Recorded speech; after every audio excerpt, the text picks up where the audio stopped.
Vamos a hablar en esta preciosa tarde de rumbo a la cruz. Diga conmigo rumbo a la cruz. Hoy celebramos la entrada triunfal a Jerusalén, ¿verdad? Y hoy en el mundo entero se celebra esto.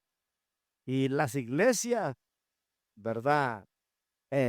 Celebran la entrada triunfal de Jesús a Jerusalén. Pero más que una entrada triunfal, hermano, estamos celebrando, ¿verdad? Que Jesús iba rumbo a la cruz, pero no iba para ser derrotado, iba para ser victorioso. ¿Cuánto dan gloria a Dios por eso? Amén. No iba a la cruz para ser derrotado, iba para ser victorioso. Por eso tenemos que entender la entrada triunfal a Jerusalén, porque un domingo como hoy, ¿verdad? Comenzó ese calvario de Jesús, que esta semana fue una semana muy difícil para él, ¿verdad? Porque en esta semana él tenía que vencer al diablo, a la muerte, al pecado, a las maldiciones, a la pobreza y todos esos enemigos. Él tenía que vencer en la cruz del Calvario en esta semana hace 2000 años. Por eso Juan lo mira allá en Apocalipsis que dice que sus ropas estaban teñidas en sangre, dice, ¿verdad? Porque esta semana él se portó como un guerrero. Amén. Que como hombre pudo vencer al diablo, no como Dios lo venció como hombre, ¿verdad? En el poder del Espíritu Santo. Entonces, por eso le puse rumbo a la cruz, ¿verdad? Porque vemos, hermanos, que en una semana como esta, hace 2000 años, se cerró un capítulo de derrota, de maldición, de esclavitud, pero se abrió un capítulo de victoria, se abrió un capítulo de éxito, se abrió un capítulo de buenas noticias, porque acuérdese que de la resurrección de Cristo para acá comenzó el año 1, se cerró el año 2000 y ahora comienza el año 1 de la muerte de Cristo para acá. Entonces se cerró una temporada de maldición, porque el diablo tenía el control de este mundo. Acuérdese que el diablo le dijo a Cristo, si postrado me adorares, te daré todos los reinos de la tierra, porque el diablo tenía bajo control. Pero cuando Cristo murió, entonces el diablo, Jesús vino a quitarle el control que el diablo tenía. Por eso dice la Biblia que en esos 3 días bajó a los infiernos, dice, a quitarle al diablo las llaves de la muerte y del infierno, ¿verdad? Y ahora las tiene Cristo. Entonces, hermanos, celebramos, ¿verdad? Una nueva temporada, que por eso aún los ateos, tienen que aferrarse y acoplarse a la fecha, porque ellos pues también se dice antes de Cristo y después de Cristo. Hubo un cambio en el mundo de todo, de inteligencia, de conocimiento. Después de Cristo para acá salieron los grandes inventos, hermanos, de todo lo que se inventó, porque Cristo trajo sabiduría, trajo conocimiento, trajo inteligencia a este mundo por medio del Espíritu Santo. Dios levantó un montón de sabios que ahora estamos en todas las iglesias del planeta Tierra. Amén. Entonces en Mateo 21, del 1 al 11, vamos a leer ahí este evento grandioso que celebramos casi en todo el mundo hoy en día. Y los que donde no ha llegado Cristo todavía estamos, ¿verdad? Orando para que el Señor haga ese milagro glorioso también. Y dice Mateo 21, cuando se acercaron a Jerusalén y vinieron a Betfagé, al monte de los olivos, Jesús envió 2 discípulos, diciéndole, id a la aldea que está enfrente de vosotros, y luego hallaréis una asna atada y un pollino con ella. Desatadla y traédmelos. Y si alguien os dijere algo, decid, el Señor los necesita. Y luego los enviará. Todo esto aconteció para que se cumpliese lo dicho por el profeta cuando dijo, decid a la hija de Sión. Como decía mi hermana Yami, ¿verdad? Se refería a todo Israel, pero ahora se refiere a todo el planeta Tierra. Ahora la hija de Sión es la iglesia, ¿verdad? También. Decida la iglesia, la hija de Sión. He aquí tu rey viene a ti. ¿Cuántos están esperando a Cristo? Tu rey viene a ti, manso y sentado sobre una asna, sobre un pollino, hijo de animal de carga. Y los discípulos fueron e hicieron como Jesús les mandó, y trajeron el asna y el pollino y pusieron sobre ellos sus mantos. Y él se sentó encima. Y la multitud, que era muy numerosa, tendía sus mantos en el camino y otros cortaban ramas de los árboles y las tendían en el camino. Y la gente que iba delante y que iba detrás aclamaba diciendo, Hosana al Hijo de David, bendito el que viene en el nombre del Señor. Hosana en las alturas. Cuando entró a Jerusalén, toda la ciudad. ¿Cuánto, hermano? Toda la ciudad. Qué bonito, ¿no? Toda la ciudad se conmovió, diciendo, ¿quién es este? Hace la pregunta a la gente. ¿Quién es esto? Y la gente decía, este es Jesús, el profeta de Nazaret de Galilea. Dios bendiga su palabra. Por primera vez, Jesús se va a revelar como Dios en esta entrada. Siempre había una duda, pero este era lo que los judíos querían oír, ¿verdad? Que Jesús se revelara como el Mesías. Bueno, lo hizo. Se presentó como el Mesías que había de venir, ¿verdad? Los 4 evangelios hablan, hermanos, de este evento. Lo habla Mateo, lo habla Marcos, lo habla Lucas y lo habla Juan, porque es un evento grandioso, donde Jesús por primera vez se revela como el Dios hecho hombre, ¿verdad? Como el Dios hecho hombre. Y él echa mano a las escrituras, lo que dice allá en Zacarías 9:9. Había una promesa que el Mesías iba a venir. Zacarías lo profetizó 500 años antes de que Cristo, ¿verdad?, naciera. Zacarías lo profetizó. Y ahora, este día, se está cumpliendo en Israel, ¿verdad?, esa profecía. Y dice ahí Zacarías, oiga bien, o sea que Jesús se montó en este burro 500 años antes, ¿verdad? Por eso es que él se va a revelar como el Mesías. Alégrate mucho, dice, hija de Sión, da voces de júbilo, hija de Jerusalén. He aquí tu rey vendrá a ti, justo, salvador, humilde y cabalgando sobre un asno, sobre un pollino, hijo de asna. Los judíos conocían esta escritura. Sé que ellos, hermanos, aquí como que se les prendió el coco, como que abrieron los ojos y dijeron, hey, se está aquí cumpliendo la profecía que habló el profeta Zacarías hace 500 años atrás.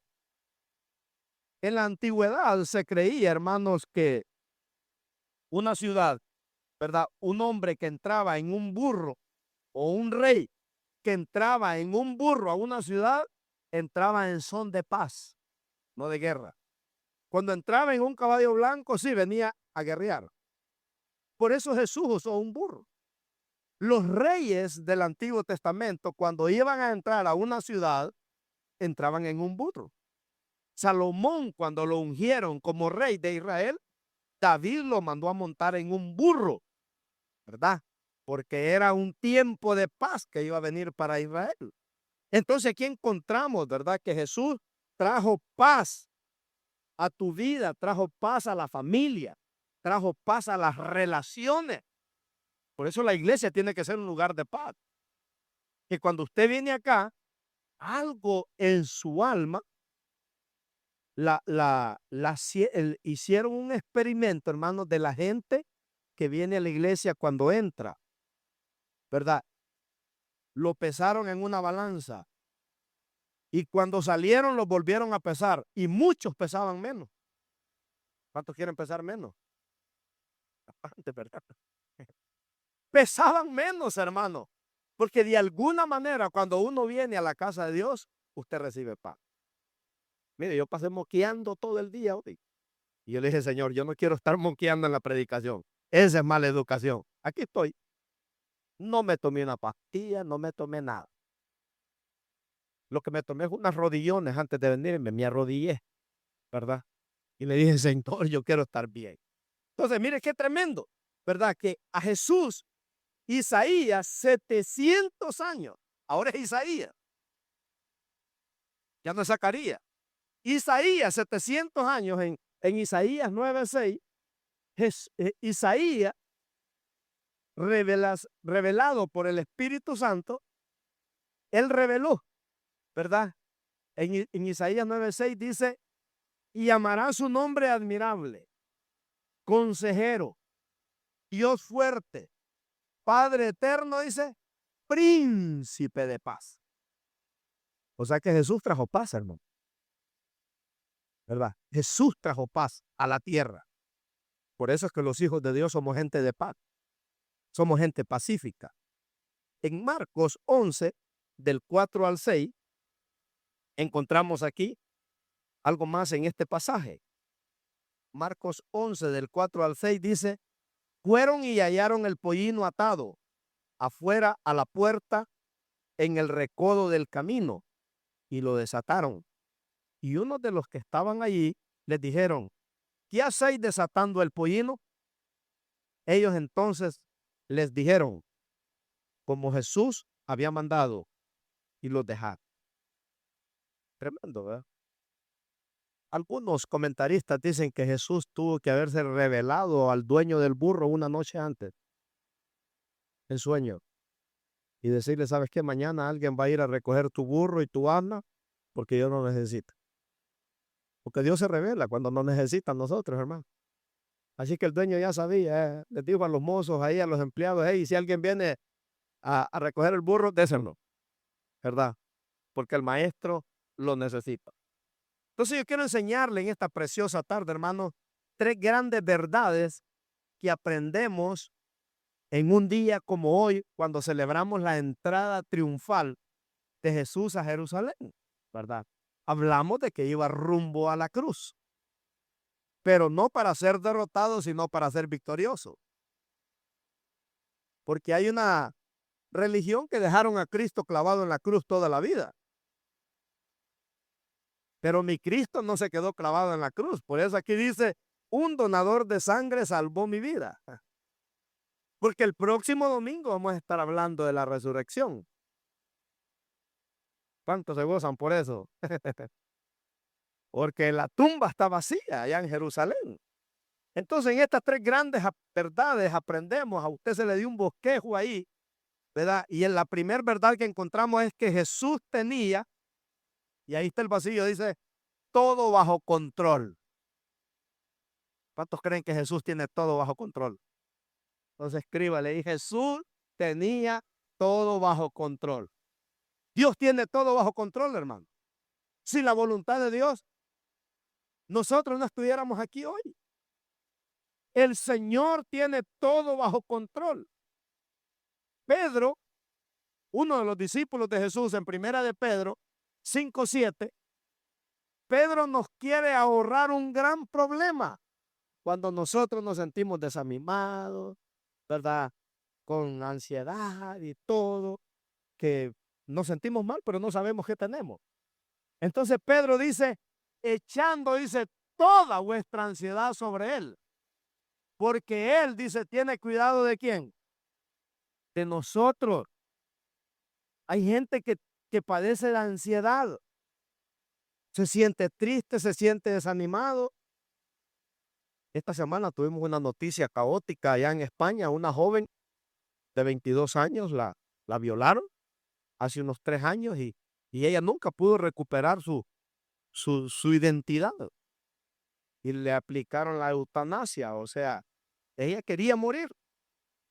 Y quería morir. Y las leyes, usted ve, pelearon para que no se llevara a cabo eso. Pero al final ganó el caso y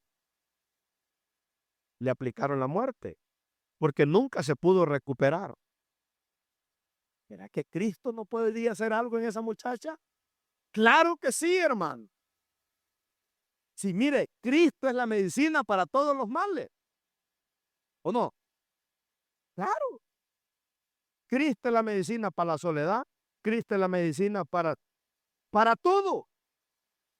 Entonces aquí encontramos que Jesús tenía todo bajo control. ¿Se acuerda cuando a José lo vendieron como esclavo a Egipto? Jesús tenía el control de José, porque era un joven de reino. Era un joven que tenía una relación personal con Dios. Después a José lo calumniaron y lo metieron a la cárcel, pero Jesús tenía todo bajo control. Después el faraón sueña unos sueños tan raros, llevan a José para que le interprete los sueños, y a Josué ahora el faraón lo hace gobernador de toda la tierra, lo hace el segundo hombre más poderoso de toda la tierra para manejar toda la riqueza de Egipto, porque Jesús tenía todo bajo control. Si usted se da cuenta, Daniel lo metieron a un pozo de leones, ¿verdad? Pero Jesús tenía todo bajo control. Hermano, todo, mire, cuando nosotros vivimos en la perfecta voluntad de Dios, todo está bajo control.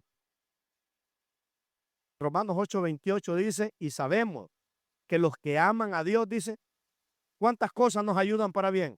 Todo, hermano, todo. A veces necesitamos sufrir, ¿verdad? Para valorar que qué lindo es estar sano. A veces necesitamos pasar por luchas y pruebas para saber que Dios quiere demostrar su poder. En el Evangelio de Juan, capítulo 9, encontramos un caso de una persona que nació ciego, nació paralítico, no ciego de nacimiento. Y los discípulos le preguntaron al maestro, ¿por qué él nació ciego? ¿Quién pecó? ¿Él o sus padres? ¿Y qué les dijo Jesús? Ni él pecó ni sus padres pecaron. Él nació así para que el poder de Dios se manifieste en las enfermedades. Por eso yo lo desafío, hermanos, que aprendamos a conocer a Dios. No a un Dios de palabra nada más, un Dios de hecho. No un Dios nada más de venir a la iglesia y luego ya no hay nada en nuestra vida. No, al contrario, un Dios de poder. Entonces aquí vemos que Jesús tiene todo bajo control. Eso es lo que encontramos hoy en día, que el Señor tiene todo bajo control. Por eso el Señor dijo, no temáis. Por eso David dijo, en tus manos están mis tiempos. Mire, cuando usted vive en la perfecta voluntad de Dios, a usted no lo va a matar el diablo, a usted no lo va a matar ningún vicio, a usted no lo va a matar nadie, porque usted está en las manos de Dios. Por eso hay una promesa en la Biblia, dice que Él vino para darnos vida y vida en abundancia. Entonces, hermano, no fue un accidente esta semana de la crucifixión, no fue un accidente. La muerte de Jesús no fue un accidente, como dicen los judíos y como dicen los romanos. Jesús tenía todo bajo control. Si no, miremos Mateo 20, 18 y 19. Mateo 20, 18 y 19. Usted se va a dar cuenta que el Señor tenía todo bajo control. Mire lo que dice. He aquí subimos a Jerusalén. Está hablando Jesús con los discípulos. He aquí vamos a subir a Jerusalén. Y el Hijo del Hombre será entregado. Está hablando de Él. Será entregado, dice, a los principales sacerdotes y a los escribas. Y lo condenarán a muerte. Y le entregarán a los gentiles para que le escarnezcan, le azoten y lo crucifiquen. Mas al tercer día, ¿qué va a pasar? ¿Trajo Biblia usted o no? Ahí está en la pantalla. Mas al tercer día, dice, ¿qué va a pasar? Resucitará. Jesús les está advirtiendo a los discípulos, les está dando el plan que Él tiene. Voy a caer en manos de gente malvada. Voy a morir porque dicen que me voy a hacer pasar por Dios. Pero por eso Jesús les dijo a los discípulos, no se turbe vuestro corazón, porque yo lo tengo todo bajo control. Por eso a Jesús no lo mató el diablo, hermano. Jesús dijo, tengo poder para poner mi vida y volverla a tomar. Era necesario que Jesús muriera para que nosotros ahora tengamos vida. Y por eso es que celebramos aquí este evento glorioso. Él sabía todo, él estuvo en control de todo lo que estaba pasando. La buena noticia es que Jesús sigue teniendo el control. Qué bonito, ¿verdad? Me gusta ese canto que canta Samuel Hernando. Y siempre tiene el control. ¿Por qué desesperarme? Dios siempre tiene el control. ¿Por qué he de atemorizarme? Aunque no entienda lo que sucede. Duermo tranquilo. Yo vivo en paz. ¿O alguien toma pastillas para dormir acá? Usted hay gente que toma pastillas para dormir, hermano. Cuando usted no pueda dormir es que póngase a orar, póngase a leer la Biblia. Dice que la gente cuando no, decía un pastor, mire hermano, dice, si usted no se puede dormir, póngase a leer la Biblia y en 3 segundos el diablo lo va a dormir. Si usted no puede dormir, póngase a leer la Biblia y el diablo va a empezar a cantarle, duérmete mi niño, ciérrate ese libro. Rapidito lo duerme el diablo a uno cuando se pone a leer, póngase a ver una película, no se puede dormir. Póngase a ver ese Facebook que lo idiotiza a uno, hermano. Ahí está todo idiotizado uno a las 12, 1 de la mañana, leyendo las tonteras, Dios. Terrible, ¿verdad? Pero lea la Biblia, sueño seguro. Tremendo. Entonces Jesús dice que Él tiene el control de nuestra vida. Cuando tú le entregas tu vida a Dios, Dios va a tener control de tu vida. Por eso Jesús dijo, ninguno que viene a mí y deja padre, madre, mujer, hijos, hermanas y cosas materiales por causa de mí, dijo que no recibe en esta vida 100 veces más y en el futuro la vida eterna. O sea, Dios promete que te va a bendecir.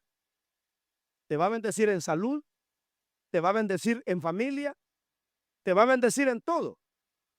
Te va a bendecir en paz, porque la paz se está acabando, hermano, en los hogares, en las familias. Y allá en el Olivio no dan paz.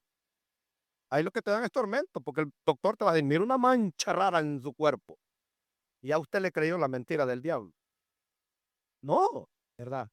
Usted no puede ir al Rite a comprar una media libra. ¿Me da media libra de paz, por favor? Esa solo Cristo la da. Entonces, mire qué tremendo. En el Salmo 37, 23 y 24, encontramos que Jesús tiene el control. Salmo 37, 23 y 24. Mire qué poderoso esta escritura.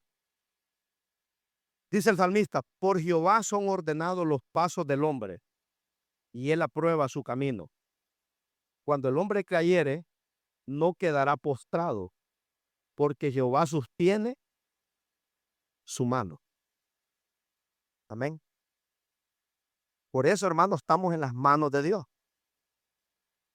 Anoche íbamos para la reunión de los varones ahí. Hay un borracho ahí sentado en la banca. Yo pensé que se había orinado. ¿Te orinaste, brotherly? No, me dice que se me cayó la cerveza aquí. Yo lo quería llevar allá, pero dije yo, no, este brother está muy sucio porque olía a todo. A pecado y a todo. Y le dijo, ¿sabes que yo fui diácono en una iglesia? Te digo, pues yo tengo noticias para ti. ¿Qué te impide que te levantes para ser mejor que lo que eras antes? ¿Qué es lo que te impide? Si ya conociste al Señor, ¿verdad? Regresa a la casa de Dios como aquel hijo pródigo. Regresa, le digo, como el hijo pródigo que se alejó de Dios. Consiguió trabajo de apacentar cerdos y el dueño le prohibió comerse la comida de los cerdos. Y aquel al mirar que a nadie le daba, dijo, me levanto de esta desgracia y voy en de mi padre, porque allá hay comida en abundancia. Regresa a la casa de Dios, le digo yo. Porque cuando el cristiano regresa, hermano, cuando aquella persona que el diablo lo engañó en el mundo regresa a la casa de Dios, ahora va a ser una persona fuerte. Levántate, le digo, ya conoces a Dios. ¿Qué te impide? Entonces el salmista dice, por Jehová son ordenados los pasos del hombre. Mire, hermano, una persona que no conoce a Dios, anda para acá, anda para allá, ¿y para dónde agarro? Yo me acuerdo cuando yo bailaba la charanga en el mundo. A la 1 terminaba la fiesta. Pero entre todos hacíamos una cooperacha y pagábamos 2 horas más a la discoteca para que nos aventara más charanga. Y a las 3 de la mañana salíamos para el billar. Y luego salíamos para otros lugares. Y yo llegaba a las 6 de la mañana a la casa. Vacío, hermano. Acabado, porque los cuñados me bajaban. Hay que pagarle la entrada al baile hasta los cuñados y se aprovechan cuando uno anda de novio. Terrible. Pero yo aprendí esto, ¿verdad? Que cuando tu vida esté en las manos de Dios, Dios la va a cuidar. Si está en las manos del diablo, no. Por eso dice Juan 10:10, el ladrón no viene sino para hurtar, para matar y para destruir. Yo he venido, dijo Jesús, para que tengan vida y vida en abundancia. Entonces, por Jehová son los ordenados los pasos del hombre. Entrégale el control de tu vida, hermanos, al Señor. Y el Señor te va a arreglar tu necesidad, tu problema, tu situación. Hay cosas en nuestra vida que se salen de control. A nosotros se nos salen de control. A veces el matrimonio se sale de control. A veces los hijos se nos salen de control. A veces la salud se nos sale de control. A veces comemos más tortillas en la semana y nos va la dieta y nos salimos de control. Pero a Dios nada se le sale de control. Dios tiene todo bajo control. ¿Cuánto dan gloria a Dios por eso? Denle un aplauso al Señor, hermano. Qué lindo es nuestro Dios. Mire, el apóstol Pablo sabía que su vida de él no estaba en las manos del diablo, sino en las manos de Dios. Y ese hombre aprendió a vivir la vida de la manera correcta. Porque no hay cosa, hermanos, que usted aprenda a vivir la vida y que usted diga, bueno, soy libre, estoy en las manos de Dios. En Romanos 8:35 en adelante, el apóstol Pablo se dio cuenta que la vida de él, este hombre fue un asesino, fue un torturador de cristianos, fue un hombre malvado, hermano. Pero un día este hombre decidió entregarle el control de su vida al Señor. Y Pablo conoció al Señor de una manera sobrenatural. Y mire lo que dice este hombre ahora. ¿Quién nos apartará, dice, del amor de Cristo? Hace una pregunta. Y luego él dice, tribulación, o angustia, o persecución, o hambre, o desnudez, o peligro, o espada. Como está escrito, dice, por causa de ti somos muertos todo el tiempo. Somos contados como ovejas de matadero. Antes, en todas estas cosas, dice, somos más que vencedores por medio de aquel que nos amó. Por lo cual, dice este hombre, estoy seguro, dice, de que ni la muerte, ni la vida, ni ángeles, ni principados, ni potestades, ni lo presente, ni lo porvenir, ni lo alto, ni lo profundo, ni ninguna otra cosa creada nos podrá separar del amor de Dios que es en Cristo Jesús, Señor nuestro. ¿Cuántos se gozan por eso? En otras palabras, este hombre está diciendo, Dios tiene el control de mi vida. Yo le he dado el control de mi vida al Señor. ¡Qué maravilloso! Daniel, un joven que aprendió a conocer a Dios. En el libro de Daniel, capítulo 2, 21 y 22, mire lo que dice Daniel acerca de que Dios tiene el control. Daniel 2, 21 y 22. Poderoso versículo, dice, Él muda los tiempos, dice Daniel. Está hablando de Dios. Hablando de hace 2000 años lo que pasó, ¿verdad? Dios mudó el tiempo. Se acabó el año 2000 y comenzó el año 1. El calendario cambió antes de Cristo y después de Cristo. Él muda los tiempos, dice Daniel, las edades, quita reyes y pone reyes, da sabiduría a los sabios y la ciencia a los entendidos. Él revela lo profundo y lo escondido, dice. Conoce lo que está en tiniebla y con él mora la luz. Dios tiene control de las tinieblas y tiene el control de la luz. aún el diablo está sujeto a Dios. El diablo no puede hacer lo que le da la gana, tiene que pedirle permiso a Dios. Por eso en la gran tribulación, cuando la iglesia se vaya, el diablo Dios le da permiso al diablo para que haga todo lo que quiera para aquellos que se quedaron en la gran tribulación. Entonces, número 1, Dios tiene el control. Número 2, ahí su bosquejo. Jesús siempre, ponga ahí, es digno de alabanza. ¿Amén? Es digno de alabanza. ¿Cuántos creen que Dios es digno de alabanza? Él es digno de alabanza, hermano. ¿Qué significa que Él es digno de alabanza?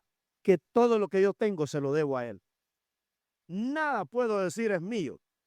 Todo lo que yo he logrado se lo debo a Él. Por eso hay un cantante que dice, todo se lo debo a Él. Mi vida, mi familia, mi salud, mi paz, todo se lo debo a Él. Él es digno de alabanza. A Él tenemos que darle gloria, a Él tenemos que darle honra. Por eso esta gran multitud, dice que era una multitud. Acuérdese, toda Jerusalén, dice ahí. Los comentaristas dicen que cuando la Biblia dice que era una multitud, es porque no se podía contar. Eran incontables. En el estadio esperamos unas 80,000 a 100,000 personas el 11 de abril en ese concierto. Yo no sé cuántas eran aquí, hermano, ¿verdad? Pero dice que era una multitud. Y dice que la multitud, cuando miraron a Jesús que venía en aquel burrito, le ponían palmas para que pasara. Otros tendían otras cosas. Pero el grito que la gente decía es que decía, Hosana, Hosana, bendito el que viene en el nombre del Señor. La palabra Hosana quiere decir, Señor, sálvame ahora. Ese era el grito desesperado de Israel. Hasta el día de hoy, hermano, usted va a los muros de lamento allá en Jerusalén, ahí están los judíos. Hosana, Hosana al hijo de David. Y ahí estaban ese día ellos diciendo, Hosana, Hosana al hijo de David. Porque ellos no creyeron en el Mesías.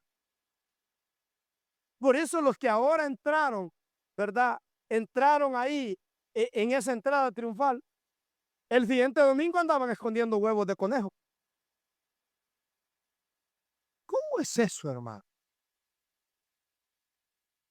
Hosana, Hosana. Jesús, sálvanos ahora. Ese era el grito desesperado. Los judíos esperaban a un Mesías que viniera montado en un caballo blanco, ¿verdad? Con un ejército para que destruyera a todos los romanos. Pero vino en un burrito como señal de paz. Qué tremendo, ¿verdad? Hasta el día de hoy, escuchaba esta semana al presidente Benjamín Netanyahu de Israel, el presidente de Israel. Ahí sí la regó. Dijo, Jesucristo no nos puede ayudar en esta guerra. Usted lo busca ahí en YouTube, ahí está. El único que nos puede ayudar en esta guerra, dijo, es Genghis Khan, que era un mongolo conquistador que hubo en el antaño, que fue un guerrero, fue un conquistador que conquistó imperio. Dijo, lo que necesitamos aquí, dijo, es Genghis Khan, no a Jesucristo. Jesucristo no nos puede ayudar en esta guerra, porque para ellos Jesucristo no fue Dios. Y por eso hasta el día de hoy sufre este pueblo, porque no quisieron reconocer. El Señor es digno de alabanza, hermano. Él es tu rey, Él es tu salvador, Él es tu alabanza, Él es tu motivo de vivir. No alabamos a un Dios porque hay frío o hay calor. No alabamos a un Dios porque nos va bien o nos va mal. Alabamos a Dios porque Él es nuestro rey. Él es el rey, ¿verdad? El único rey que se escribe con R mayúscula. Por eso Daniel dice, Él quita reyes y pone reyes, dice. Aunque no tengas ganas de alabarlo, tienes que alabarlo. Si yo no conociera a Jesucristo, yo no estuviera predicando aquí hoy. Me sentí ahí con dolor de huesos y todo, ¿verdad? Pero como sé que Él es mi rey, a Él le clamé y Él me sana. Entonces, no importa cuál sea tu circunstancia, no importa cuál sea tu condición, lo que estás viviendo, ¿verdad? Lo que estás ahora es que tú tienes la oportunidad. Por eso yo le dije a este borracho, si ya fuiste cristiano, le digo, ¿qué excusa poner? ¿Qué te impide regresar a la iglesia y ser mejor que como eras antes? Me dio su número de teléfono. Mire, el Salmo 150, versículo 1 en adelante, nos da muchas razones ahí. ¿Por qué usted y yo tenemos en esta noche, verdad, de poder adorar a ese Cristo de poder? Mire lo que dice el salmista. Él tenía muchas razones para alabar a Dios. Y él dice, alabad a Dios, dice, ¿a dónde? En su santuario. Alabad a Dios, dice, en la magnificencia de su firmamento. El universo no se formó del Big Bang, de una explosión que hubo. No, fue Dios que lo formó. Dice ahí, alabadle por sus proezas. Es una proeza, es algo que solo Dios puede hacer. Solo Dios puede salvar a un pecador. Solo Dios puede restaurar una familia. Solo Dios te puede quitar un vicio. Solo Dios te puede hacer feliz, hermano. Alabadle a Dios, dice, por sus proezas. Alabarle conforme a la muchedumbre, dice, de su grandeza. Él tiene poder en los cielos, en la tierra y debajo de la tierra. Si te mueres, te puede resucitar todavía, como resucitó a Lázaro. Dice el 5, alabadle al son de bocina, alabadle con salterio y arpa, alabadle con pandero y danza, alabadle con cuerdas y flauta, alabadle con címbalos resonantes, alabadle con címbalos de júbilo. Todo lo que respire, dice. El que tenga voz de pato, hermano. Que en el baño cante. Solo hay un lugar donde no se puede alabar a Dios y es en el cementerio. Los muertos no pueden alabar a Dios. Entonces, cuando el pueblo entendió esta verdad, se volcaron a las calles y daban gritos desesperados, Hosana, Hosana, al Hijo de David.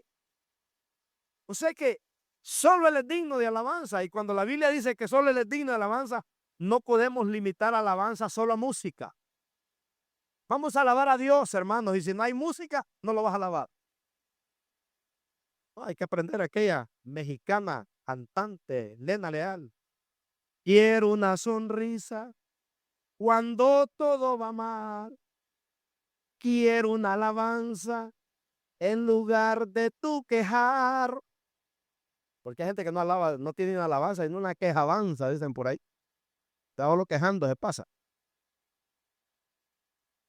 Yo he mandado a hacer un banner y lo voy a poner en mi casa. Grande. Tengo uno chiquito, pero hoy lo voy a poner grande. En esta casa prohibido quejar.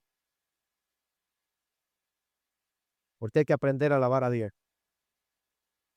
En las buenas y en las malas, como dice el corito, en las luchas y en las pruebas, el cristiano sigue adelante porque Dios tiene el control. Entonces, alabar a Dios es más que canciones, hermano. Es todo lo que hacemos para Él. Cuando servimos, cuando somos de bendición para alguien, cuando ofrendamos, cuando amamos la familia, cuando tenemos tiempo de calidad, cuando lo guiamos a Cristo. Todo eso. Por eso esta gente dice que la multitud, ¿verdad?, traía palmas al Señor. Hay un salmo en el Salmo 148 y 49. Todos los salmos son de alabar. Pero me gustó el Salmo 148. Mire cómo el Señor aquí exhorta que lo alabemos. Dice aquí, alabad a Jehová desde los cielos, alabadle en las alturas, alabadle vosotros todos sus ángeles, alabadle vosotros todos sus ejércitos, alabadle sol y luna, alabadle vosotros todos lucientes estrellas, alabadle cielos de los cielos y las aguas que están sobre los cielos. Alaben el nombre de Jehová, porque Él mandó y fueron creados. Los hizo ser eternamente para siempre. Les puso ley que no será quebrantada. Alabad a Jehová, ¿desde dónde? Desde la tierra. Los monstruos marinos y todos los abismos, el fuego, el granizo, la nieve, el vapor, el viento de tempestad que ejecuta su palabra, los montes y todos los collados, el árbol de fruto y todos los cedros, la bestia y todo animal reptiles y volatiles, los reyes de la tierra y todos los pueblos, los príncipes y todos los jueces de la tierra, los jóvenes y también las doncellas, los ancianos y los niños, alaben el nombre de Jehová, porque solo su nombre es enaltecido. Su gloria es sobre tierra y cielo. Él ha exaltado el poderío de su pueblo. Alábenle todos sus santos, los hijos de Israel, el pueblo a él cercano. Aleluya. O sea que Dios está demandando, hermano, que todo lo creado tiene que alabar a Dios. Me gusta lo que dice el salmista. Él dio a luz a las montañas, dice. O sea, no hay nada en este planeta Tierra que no haya sido creado por Dios. Sean tronos, sean principados, visibles o invisibles, dice. Todo fue creado para Él. Nosotros fuimos creados, hermano, para alabar a Dios. Dios nos da un montón de bendiciones aquí en la tierra, pero fuimos creados para alabar a Dios. Por eso el rico que no alaba a Dios vive en miseria. Por eso el pobre que no alaba a Dios vive en miseria.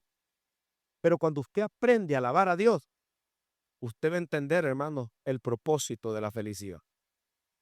Porque no solo es cuando todo nos va mal, sino cuando todo nos va bien también.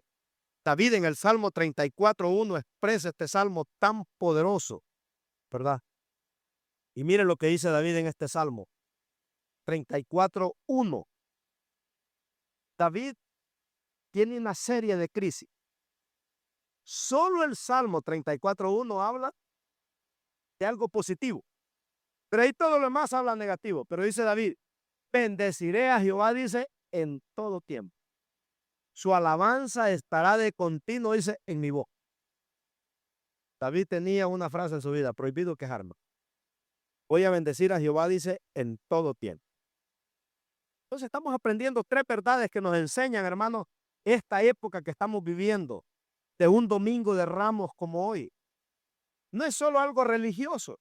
Estaba viendo en Facebook que en algunos países de Centroamérica, ahí iba la persona montado en el burrito y tirando palmas y todo, lo hicieron en vivo.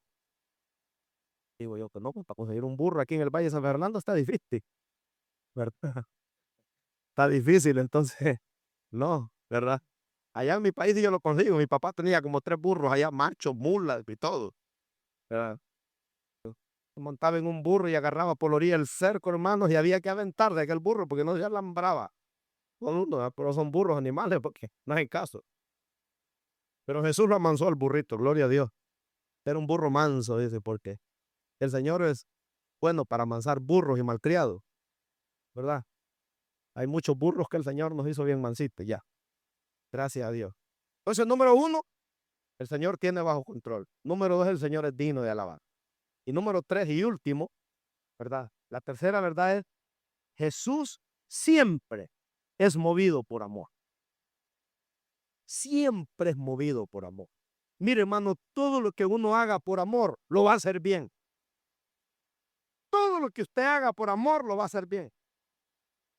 Y dice ahí en Lucas 19, 41 y 42. Vamos a ver qué dice el doctor Lucas. Lucas 19, 41 y 42. Y cuando llegó cerca de la ciudad, al verla, ¿qué pasó? Lloró. Esa palabra, hermano, tiene tanto poder. Si Jesús lloró por un montón de burros y malcriados que no quisieron entender, imagínense, hermano, cómo nosotros no vamos a llorar por una persona que no puede dejar un vicio, por una persona que no puede cambiar. ¿Cómo nosotros no vamos a llorar, hermanos, cuando alguien sufre? Pero ¿sabe qué? Nosotros ya no lloramos. Lloramos porque se nos murió el gato, el canario, pero no lloramos por alguien, hermanos, que se murió y se fue al infierno. Ya no lloramos. Como yo decía, aquel rico que tenía tanto billete que murió. Y en la tumba le han de haber puesto ahí, ¿verdad? Ahora descansa en la paz de Dios. pero se estaba quemando en el infierno.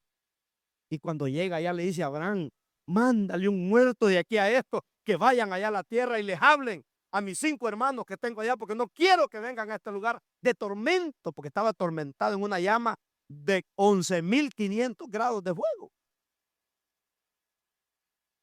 Y una plancha solo tiene 300 grados de fuego. ¿Y quién se quiere quemar con una plancha? Imagina 11.500 grados de fuego, donde el gusano del alma no muere y si el fuego nunca se apaga, ¿verdad? Entonces dice que Jesús lloró sobre ella, dice. Él está en el Monte de los Olivos, ¿verdad? Yo todavía no he ido allá, ya van 2 años ya que tengo pagado el boleto y por esa guerra no pues.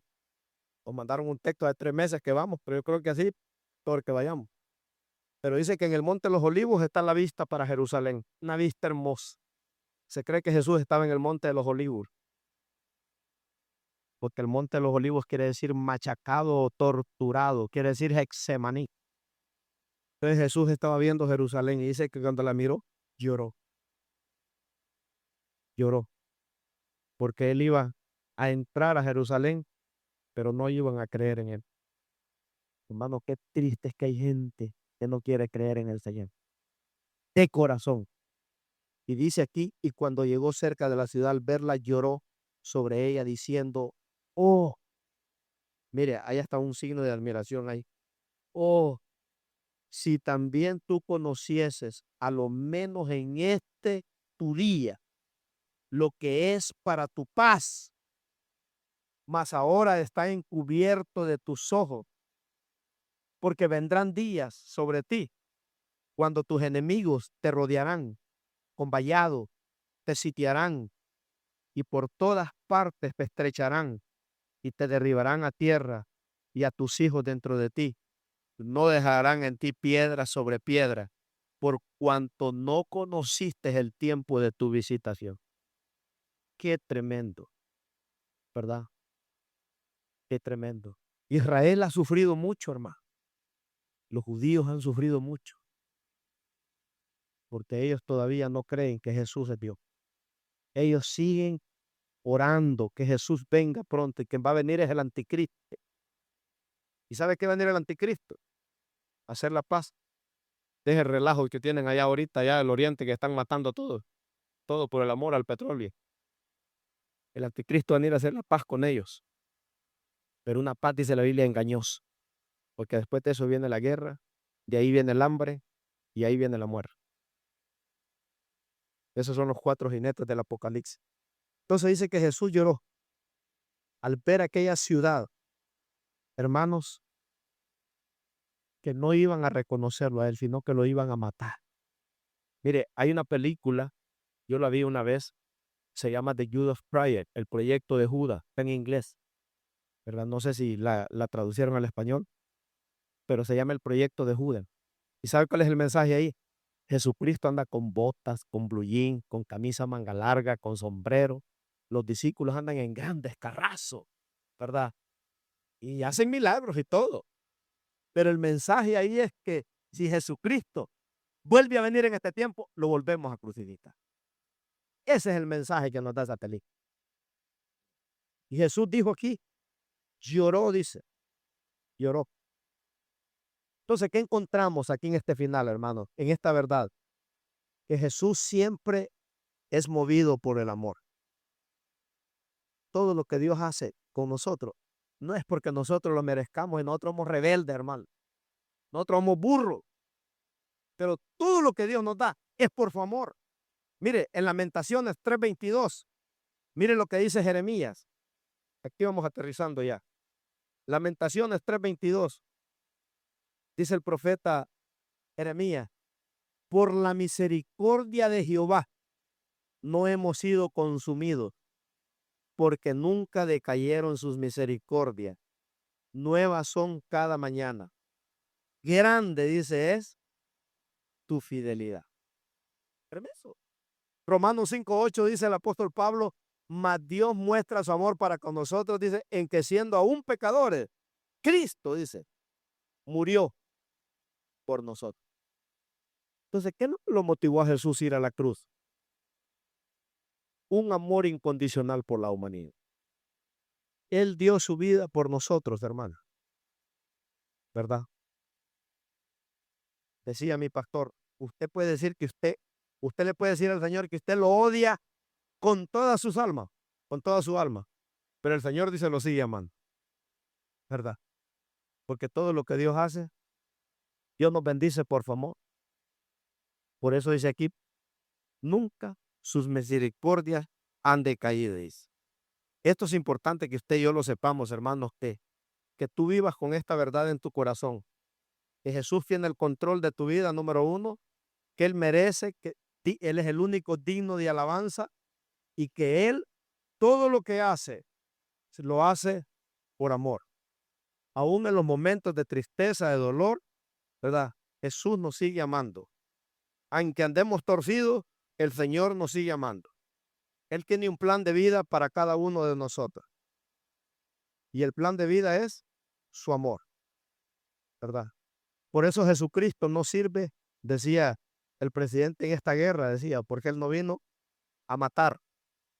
Él vino a buscar, dice, y a salvar lo que se había perdido.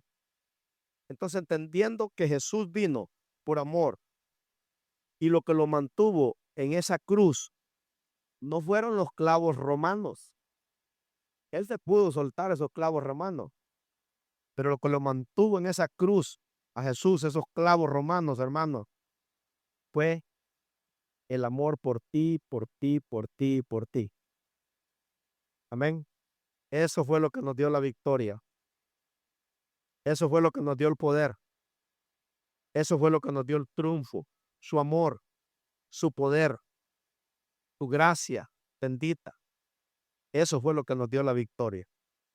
Por eso terminamos aquí y ahí al final del bosquejo dice ahí que el Señor nos dio la victoria en esa cruz, triunfó de victoria y de bendición para cada uno de nosotros.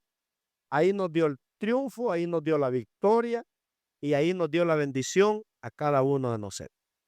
Por eso el domingo próximo vamos a celebrar la resurrección.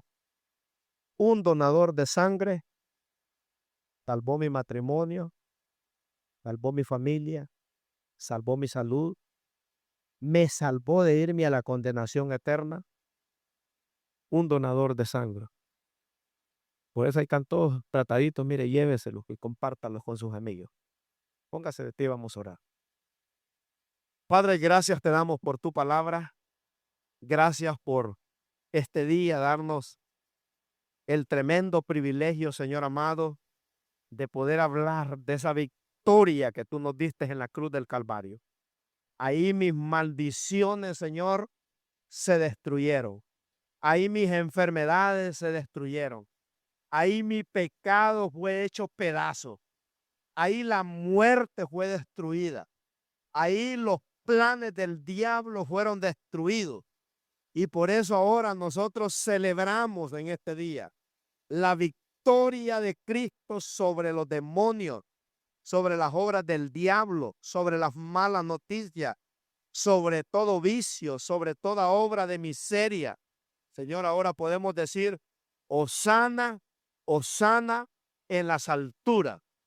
Hoy podemos decir, Señor, gracias porque tú me has salvado, me has librado del lazo del cazador, de la peste destructora, de la saeta que vuela de día y de noche. Gracias, Señor, porque me has librado de la muerte. ¿Cuántas veces, Señor, me has librado de peligro de muerte? Me has librado de vicios, me has librado de enfermedades, me has librado de desgracias y de derrotas. Y por eso ahora, Señor, mi alma se regocija en ti. Ahora por eso puedo adorarte y puedo cantarte porque tú tienes el control de mi vida. Ahora, Señor, tú eres digno de alabanza y ahora nos enseñas, Padre, que todo lo que hiciste por nosotros fue por un amor incondicional, no porque lo merecíamos, sino que a ti te plació. En vez de darnos el infierno, nos diste el cielo. En vez de darnos la muerte, nos diste la vida. En vez de darnos la derrota, nos diste la victoria. Por eso, Padre, gracias te damos en este precioso día, en el nombre poderoso de Cristo Jesús. Si usted está aquí y nunca ha hecho esta oración, hermano, hoy en este día de victoria, entréguele su alma al Señor. Por su puro amor, el Señor lo perdona como aquel ladrón en la cruz. Ese ladrón reconoció el amor de Dios. El otro no. Pero ese que estaba a la mano derecha le dijo al Padre, acuérdate de mí cuando vengas en tu reino. Y Jesús le dijo, hoy estarás conmigo en el cielo. Hoy estarás conmigo en el paraíso. Si usted necesita a Jesús, haga conmigo esta oración. Diga, Señor Jesús. Repita conmigo, diga, Señor Jesús, en este momento te abro la puerta de mi corazón. Te pido perdón por todos mis pecados. Lávame con tu sangre preciosa y escribe mi nombre en el libro de la vida en este momento y no lo borres jamás, para que cuando yo muera vaya al cielo. Espíritu Santo, toma control de mi vida para hacer lo que tú dices en tu palabra. En el nombre de Jesús. Amén. Aleluya. Gloria a Dios. Dios me los bendiga ricamente, hermanos. Estamos despedidos. Salude a su hermano, a su hermana ahí, bendígalo.